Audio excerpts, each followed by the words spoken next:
Трпението кај Стружани попушта. Со години и при најмали врнежи од дожд, водата од градскиот водовод не смеа да ја користат за пиење, се додека не се стабилизира матноста. Трагедија е во 21 век да немате чиста вода за извршување на елементарните човекови потреби.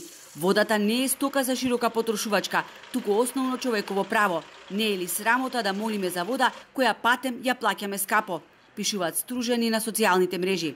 Неретко, посебно во есен и зима, со денови, анализите на Центарот за јавно здравје говорат дека матноста на водата за пиење е со повеќе кратно зголемени вредности на параметрите од законски пропишаното.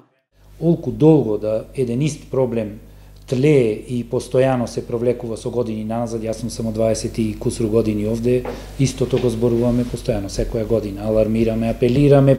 Таа матна вода може да содржи и патогени микроорганизми, може да содржи и хемиски токсични материи кои што можат да бидат опасни по здравјето на луѓето.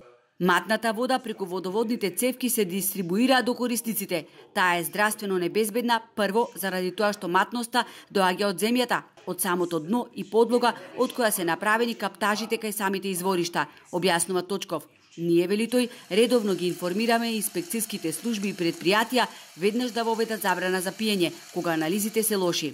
Мислам дека најдовме кај ни е пречката, поточно кај петата каптажа на хидроелектраните. Затоа заради тоа ние контактиравме со компанијата што менаџира со тие електрани и имаме сега закажано состанок за да одма да се реши тој проблем. Додека не седнеме на заедничка маса со оние кои стопанисуваат со електраните, петтата каптажа е затворена, вели директорот на Струшки водовод, кој уверува дека ќе го решиле проблемот со поставување на филтри без да прецизира кога.